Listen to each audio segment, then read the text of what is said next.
Hi అండి.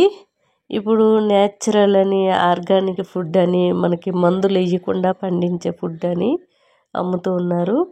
నేను అలాంటి దగ్గరికి వెళ్ళి తీసుకొచ్చానండి. 120 రూపీస్ పడింది. దంపుడు బియ్యం ఇవి. దంపుడు బియ్యం మనకి చెయ్యి పెట్టిన ప్యాకెట్లో లోపట కానీ అంతా పొట్టు పొట్టే ఉంటుంది, అంటే తౌడు అనేది ఉంటుంది. మనం ఈ రైసు ఎక్కువగా మనకి ఎంత తిన్నా సరే ప్రోటీన్ బాగా ఉంటుంది, చాలా ఆరోగ్యానికి మంచిది. ఇది ఎక్కువగా కడిగి చెయ్యి పెట్టి పిసికి కడగవలసిన అవసరం లేదండి. 2-3 సార్లు వాటర్ పోసి ఆ పొట్టంతా పోయే వరకు సింక్లో పోసేసి చక్కగా మనకి ఈ గ్లాస్ బియ్యానికి 2 గ్లాసులు వాటర్ వేసి కుక్కర్లో పెట్టుకున్నట్లయితే చక్కగా ఒక అరగంట నానబెట్టుకుంటేనే మంచిగా రైస్ అనేది సాఫ్ట్గా మెత్తగా చాలా బాగుంటుంది. టేస్ట్ అయితే చాలా రుచిగా ఉందండి, చాలా బాగుంది. హాయ్ అండి, బీరకాయ పచ్చడి చేస్తున్నాను. చాలా బాగుంటుంది. పచ్చి కొబ్బరి వేసి మన కుక్కర్లోని శుభ్రంగా కడిగేసి బీరకాయ తోలుతోనే కట్ చేసి ముక్కలు వేసుకోవాలి. టమాటాలు ఒక 3, అట్లానే రాలుప్పు, పసుపు, ఒక చింతకాయ వేసాను.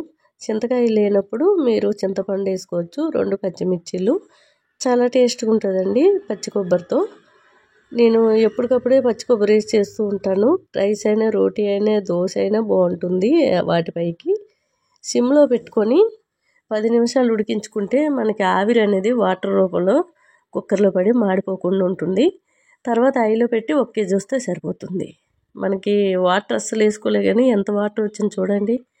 బీరకాయలో ఎక్కువ శాతం వాటర్ ఉంటుంది కాబట్టి కింద దించిన తర్వాత కాస్త కొత్తిమీర, పుదీనా వేసి, ఆ చింతకాయ చాలా ముదురుగా ఉంది కాబట్టి ఆ తోలు దానిపైన ఉండే నార తీసేస్తున్నాను.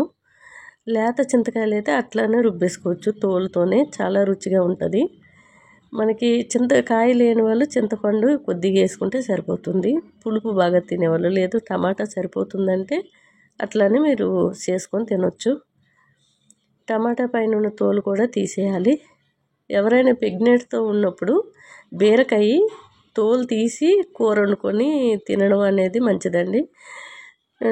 లేదు పచ్చడి చేసుకుంటామన్నా తోలు తీసేసి తినండి. మిక్సీ గిన్నెలో కాస్త ఎల్లుల్లి రెబ్బలు, జీలకర్ర వేసి కుక్కర్లో ఉందంతా కూడా మిక్సీ పట్టుకోవాలి. చాలా టేస్ట్గా ఉంటుంది.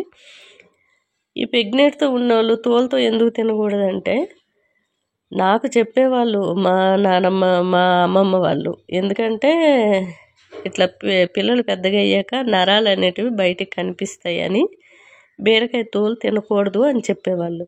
అది ఎంతవరకు కరెక్టో నాకు తెలియదు, కానీ నేను ప్రెగ్నెంట్తో ఉన్నప్పుడు నాకు పెట్టకపోయేవాళ్ళు. ఎందుకంటే తోలు లేకుండా ఉడికించుకొని కూర చేసి తినడం నాకు అలవాటు అయిపోయింది. ఇంకా అప్పుడు పెట్టేవాళ్ళు వాళ్ళు. కాస్త నెయ్యి వేసుకొని రైస్లో కలుపుకొని తినండి, చాలా టేస్ట్గా ఉంది. రైస్ అయినా, దోశ అయినా, ఇడ్లీ అయినా ఏదైనా బాగుంటుంది. నేను ఇంకా పోపు వేసుకోలేదు, మీకు కావాలంటే పోపు వేసుకోండి. మాకు ఏ పచ్చడి అయినా సరే ఎక్కువ నెయ్యి పోసుకొని తినడం అలవాటు కాబట్టి మేము ఇంకా పోపు వేసుకోవట్లేదు. ఆ పోపు స్మెల్ కావాలి మాకు, పోపు వేస్తే బాగుంటుంది అని మీ మనసులో ఉంటే చక్కగా వేసుకొని పోపు తినొచ్చండి. అంతే, చాలా టేస్ట్గా ఉంది, ఆరోగ్యానికి కూడా చాలా మంచిది. హాయ్ అండి, ఎగ్ కాలీఫ్లవర్ కర్రీ అండి. కుక్కర్లో ఎగ్స్ వేసుకొని కొద్దిగా వాటర్ పోసి ఐలో పెట్టి 1 కేజీ వచ్చే వరకు కుక్ చేసుకోవాలి.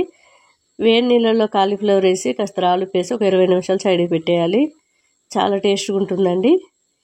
మనకి ఎగ్స్ ఉడికిపోయాయి కదా, పైన తోలంతా తీసేయాలి. మిక్సీ గిన్నెలో అల్లం, వెల్లుల్లి, 2 టమాటాలు వేసి మెత్తగా పేస్ట్ చేసుకోవాలి. మనం కుక్కర్లోని చక్కగా కాలీఫ్లవర్ 2-3 సార్లు కడిగేసుకొని ఎగ్స్, కాలీఫ్లవరు, ఉల్లిపాయ ముక్కలు, పసుపు, కారం, జీలకర్ర, రాలుప్పు, ఈ రుబ్బుకున్న పేస్ట్ అంతా కూడా టమాటా వేసుకొని కాస్త పాలమిగడ వేసుకుంటే చాలా టేస్ట్గా ఉంటుంది. ఐలో పెట్టి స్టవ్ 2 విజిల్ వచ్చాక కింద దించేసుకుంటే చాలా టేస్ట్గా ఉంటుందండి. మనకి కొర్ర రైస్ అయినా గ్రేవీ ఎక్కువగా ఉన్నట్లయితే వాటితోనే కలుపుకొని తినేయచ్చు. లాస్ట్లో కాస్త కొత్తిమీర వేసుకుంటే టేస్ట్ మామూలుగా లేదండి, సూపర్గా ఉంది. హాయ్ అండి, excellent hair growth hair oil shampoo powder, సున్నిపిండి అండి. సున్నిపిండి పింపుల్స్, మచ్చలు తీసేయడమే కాకుండా చక్కగా స్కిన్ వైట్గా అవుతుంది. మంచి రిజల్ట్ అయితే ఉందండి. అందరూ 1/2 కిలో పెట్టుకుంటున్నారు, 1/4 కిలో చాలా తక్కువ జనం. అట్లానే షాంపూ పౌడర్ కూడా ఎక్కువ 1/4 కిలో, హాఫ్ కిలో కిలో ఎక్కువగా తీసుకుంటున్నారు. చక్కటి రిజల్ట్ అయితే ఉందండి. షాంపూ పౌడర్ ఎలా యూజ్ చేయాలనేది చాలా వీడియోలో పెట్టాను.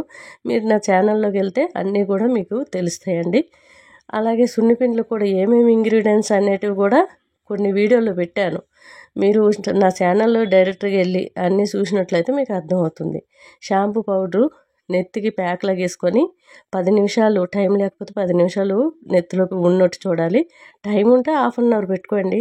చక్కగా కొద్ది వాటర్ పోసి రఫ్ చేసి రుద్దినట్లయితే డాండ్రఫ్ తీసేస్తుంది. ఒక్కసారికి జిడ్డంతా పోతుంది. చక్కటి రిజల్ట్. పలచగున్న నెత్తి చిక్కగా అవుతుందండి. హాయ్ అండి. పిల్లలు ఎప్పుడు ఇంట్లో ఉండేటప్పుడు ఏదో ఒకటి అడుగుతారు కదండి. సింపుల్గా ఇలా చేసి ఇవ్వండి, ఇష్టంగా తింటారు. ఇది బెల్లంది సిరప్ అండి. మనకి బయట తేనెలాగే అనిపిస్తుంది. నేనైతే గానుకెళ్ళి మా అబ్బాయి తెచ్చాడు. చెరుకు ఫ్యాక్టరీకి వెళ్ళి అక్కడ బెల్లం అనేది పాకం తీసి బెల్లం పోస్తూ ఉంటారనమాట. ఆ పాకం కూడా 40 రూపీసే, బెల్లం కిలో కూడా 40 రూపీసే. అలాంటిది ఓ 10 కిలోల బెల్లము ఈ సిరప్ అనేది తెచ్చాడు. అయితే ఇలా బ్రెడ్ మీద కానీ దోశల పైన కానీ పిల్లలకి వేసిస్తే ఈజీగా తినేస్తారు. మాకు తెచ్చారు కదా అని మేము తినడం లేదండి. మీరు ఇంట్లో ఈజీగా చేసుకోవచ్చు. బెల్లం కరిగించేసి చక్కగా ఒక బాటిల్లో కానీ ఒక గాజు సీసాల్లో కానీ పోసి మీరు ఫ్రిడ్జ్లో స్టోర్ చేసుకుంటే వాళ్ళు అడిగేటప్పుడల్లా ఇవ్వచ్చు. బయట అయినా సరే పాకం లైట్గా మనకు గులాబ్ జామ్ పాకంలాగా వచ్చేటట్టు అయితే బయట కూడా ఒక 6 నెలలు 7 నెలల వరకు ఉంటుందండి చక్కగా.